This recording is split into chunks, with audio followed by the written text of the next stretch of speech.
the Web3 ecosystem in UAE.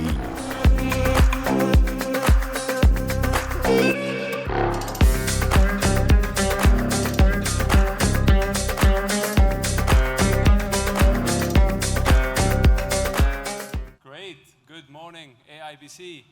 It's good to be here. Good to see a great vibe, especially outside. It's buzzing. There's a funny mascot walking around.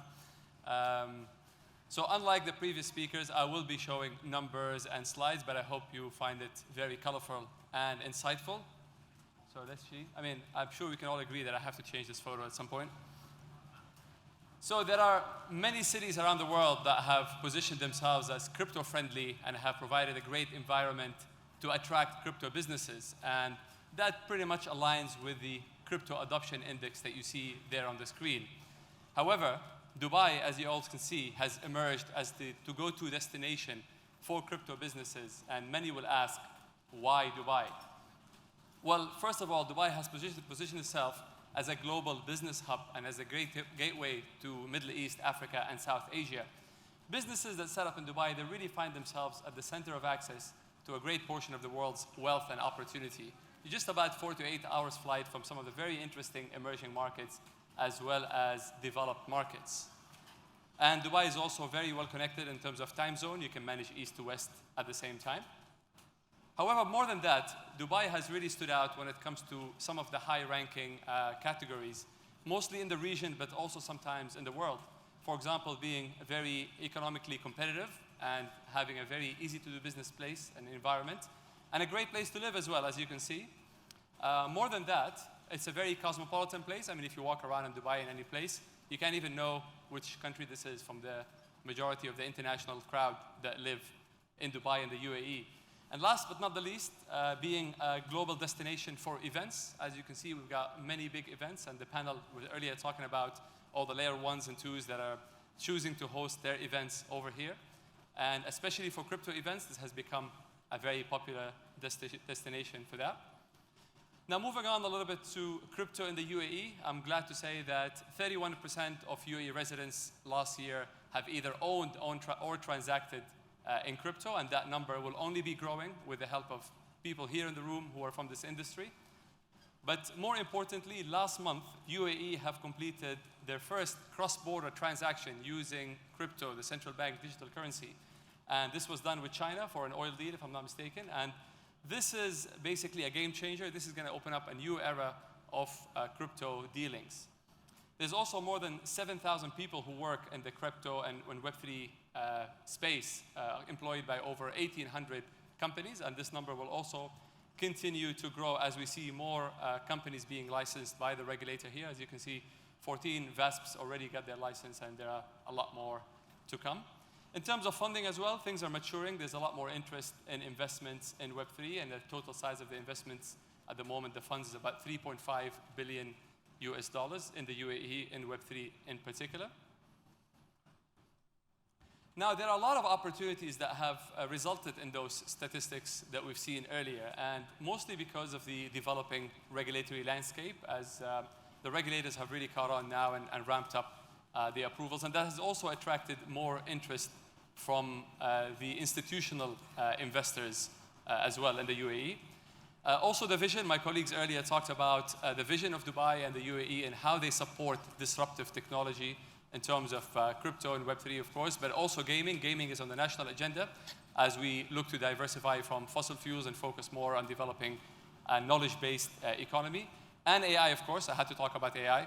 We have the Center of Artificial Intelligence and a lot more initiatives that the government is pushing, and that drives more business opportunities for people. And that also brings us to the topic of adoption and use cases. We're seeing a lot more use cases in the crypto world. A lot more retailers are accepting crypto payments, and you hear more of real-world assets tokenization that is happening in our ecosystem as well as the wider UAE. But of course, there are always challenges, and some of those challenges that are facing the crypto industry locally is the limited availability of banking. Banks haven't had the biggest appetite of opening bank accounts for crypto businesses, but mostly because of their risk appetite and viewing crypto businesses as being high risk. However, that is changing as more regulations is becoming online and more companies are getting regulatory licenses. Banks will open up a bit more as we go forward. The panelists earlier also talked about talent. There's a lot of talent here, but to find very specialized talent and maybe kind of retaining the dev team to be in Dubai isn't always as easy due to the cost of living. However, we're seeing development in that, and the panelists also earlier talked about all the hacker houses and how that's also helping develop the talent locally here. Now, making the most out of those opportunities and overcoming those challenges is the key reason for the existence of our crypto hub, the crypto center. But before I talk about that, I just wanted to give a very quick background for those who don't know who DMCC is. We are a Dubai government entity established back in 2002. Today, we are a leading international business district with more than 24,000 businesses from all countries and sectors. We have a 2 million square meter development with over 87 towers, and we basically have sector-specific ecosystems, of which is the crypto center. So we started the crypto center back in 2021 with a mandate to develop trade using blockchain technology, and that's the reason why we wanted to attract a lot more blockchain technology into Dubai. So what does it mean to be a member of the crypto center? So as a basic offering, what you get is a desk space in a very fancy tower, high floor, nice view, with basically a co-working space. You can either have a desk or an office space. And we also issue your registration, your license, your visa for your crypto business. But that's the basic thing, really. The real value here is in the community, is in the ecosystem, which offers ongoing mentorship, acceleration, incubation, access to funding, and advisory as well. We also have a dedicated crypto team led by Zahar, who's sitting here in the crowd. I encourage you to talk to him afterwards. And the team's job, a big part of their job, is to make sure that they provide business opportunities and connections for the members of our crypto center. None of these services will be possible without strong ecosystem partnerships. They help us basically deliver those programs. We're proud to have Bybit as our listing partner. We also have Brink and TDFI as our acceleration and incubation partners. And on the technology side, we have Solana, who offer grants for our members up to $100,000 for companies who build projects within the crypto center, in addition to Anchor and Boba. On the funding side, we've got DWF Labs and GAF Capital as well. We've got Firas, who is just sitting here from GAF as well. And there are a lot of services that we pay attention to in the crypto center to make sure that companies have what they need when they're operating. Hacking, for example, to help with security, and also other compliance service providers. But none of this would be possible without the support of the regulators, and we have a strong relationship with VARA and the Securities and Commodities Authority. Speaking of regulations, these are some of the, or all of the business activities that are possible at the crypto center. On the left-hand side, you see business activities that don't fall under regulations. That means a DMCC license is sufficient. You can be a blockchain developer, a metaverse, a service provider, or an environment operator. You can buy and sell using own money, or even mine using own money. And you can be a Web3 consultant or Web3 accelerator, or invest own money in Web3. But on the right side, you have the broker-dealer, the exchange, the custodian, the lending and services, as well as token issuance. And this is just an overview of some of the brands that are currently operating at the crypto center. So today, we're almost 600 companies in the Web3 space. That makes us the largest concentration of Web3 businesses in the region here under the DMCC Crypto Center.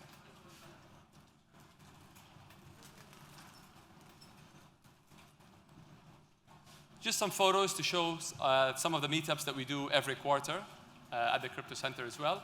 These are some photos from our last acceleration programs. You can see the happy faces of people who won the big prizes on the left. Yeah.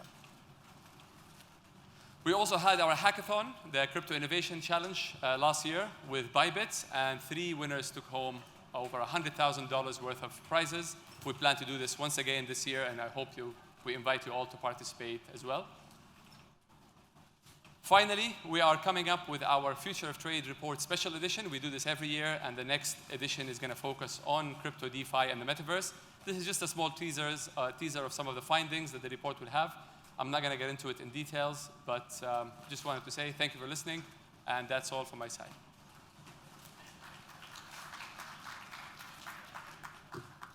Thank you so much, Belal. Thank you. Thanks a lot for coming today and yesterday too. Thank you. Good. DMCC, everyone. Yesterday we hosted amazing AIBC Emerging Tech Awards, and it was our pleasure to give an award to DMCC as the leading center for the Crypto Hub, as you just understood. Does anyone have any question? We have a room for one question if anyone has one. I forgot to mention, thank you very much for that award. That was awesome. Thank you. Thank you. All right. Thanks, everyone. Another round. Oh, you have a question? A quick one? Okay. We have a mic. How you doing? My name is Nova Phoenix, founder of Lifeblood Social Media DAO. I'm coming from New York City. How is there ways where we can bridge the gap between Americans in New York, other cities, with how we can bridge the gap with Web3 in Dubai, and specifically with the DMCC? That's a good question. I mean, Dubai is an international hub, obviously, and we work, most of the companies that are based here, they're doing business all over the world. So we can find ways to bridge the gap. We can have a conversation, you and I, and see where the synergies are, and we can come up with ways that we can do so. Next time we're bringing SEC here, right? Not that way, no. No. Thank you. Thank you, everyone. Thank you, Belal.